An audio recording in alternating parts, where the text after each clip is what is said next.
the letter that never faded with time. Some love stories don't begin with sweet words or candlelit dinners. Instead, they are born in silence, in quiet promises, in hurried letters sent with hope that no matter the distance, love would remain untouched. Their story began in the summer of 1970 at a small train station where they said goodbye for what they thought might be the last time. It was a farewell neither of them imagined would lead to decades of longing and silent hope. When the 50th high school reunion invitation arrived, neither of them expected their story would find its way back in a moment they thought had long since passed. Summer 1970. The train station was nearly empty. Anna held in her hands the letter she had just written for James. He was getting ready to board the train, leaving for college. They were only 17, still young, still full of dreams, but old enough to feel a deep connection that needed no explanation. James promised to write every week. "I'll come back," he said. Anna whispered, "I'll wait." The train's whistle blew. He stepped aboard, turned back for one last wave, and disappeared. The train took with it the laughter, the dreams, and the promises they'd shared. Anna stood frozen, time seeming to stop around her. All that remained were his words, echoing in her heart. The last letter he wrote ended with, "No matter how far apart we are, our love will never fade. I'll come back, don't worry." The letters came, one by one, week after week. Anna remembered every word. He wrote about college life, new friends, and the plans they would one day fulfill together. Each letter was a piece of him, a piece of their love, and every time she opened one, her heart ached with both joy and longing. Then suddenly, they stopped. At first, she waited patiently, thinking it was just a delay. But as weeks turned into months, there was nothing. No letter, no word, just silence. She tried to reach out, but no contact, no address, no way to find him. People whispered that he might have had trouble, but others said perhaps he had simply moved on. Did he forget his promise? Did he still remember her? Did what they shared even mean anything?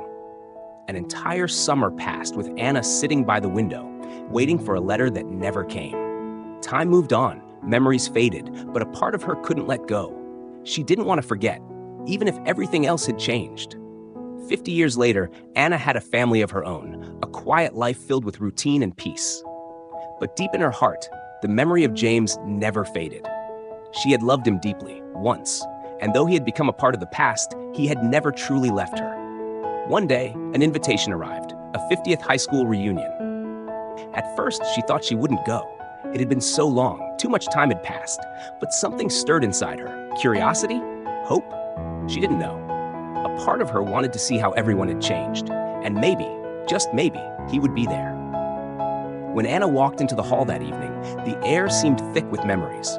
Familiar faces smiled, older now but unmistakable. And then, across the room, she saw him. James. No longer the boy with shining eyes, but a man with silver hair.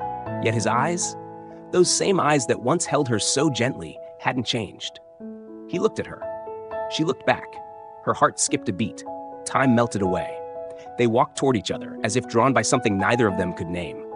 When he spoke, his voice trembled. "Anna?" She couldn't speak. Her eyes, filled with tears, simply held his. "I thought you forgot about me," she finally said, her voice catching in her throat. "Why now?" James shook his head, regret filling his eyes. "I never forgot you, Anna. Life just got complicated. When you stopped writing, I thought you had moved on. I didn't know how to find you."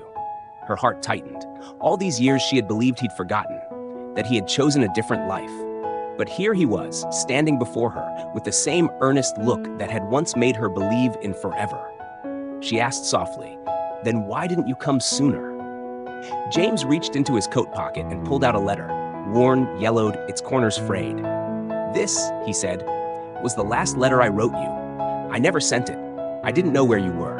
I kept it with me all these years, hoping one day we'd meet again." Anna froze. That letter, her letter, written in the last days before he left, full of love and hopes and dreams, they were still alive in his hands. They sat together in a quiet corner of the room. No one disturbed them. They talked about the years that had passed, the families, the losses, the joys, the regrets. Time had changed them. Life had moved on. But something had stayed the same, a memory that had never truly left. "I still love you, Anna," James whispered. She looked at him, tears gently sliding down her cheeks.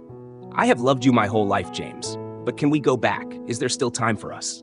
He took her hand, gently. He didn't know the answer, but one thing he knew for sure: love, the kind they had, doesn't fade. It waits.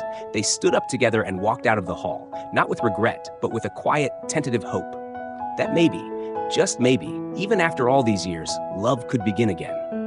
It wouldn't be perfect, but it would be real. Closing words. Some love stories don't find their happy ending at the right time, but if love is real, it never truly disappears.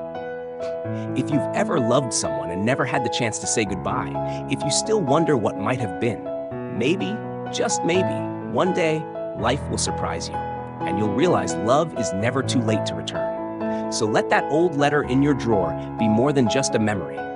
Let it be a reminder that love, no matter how long it's been waiting, might still be waiting for you too.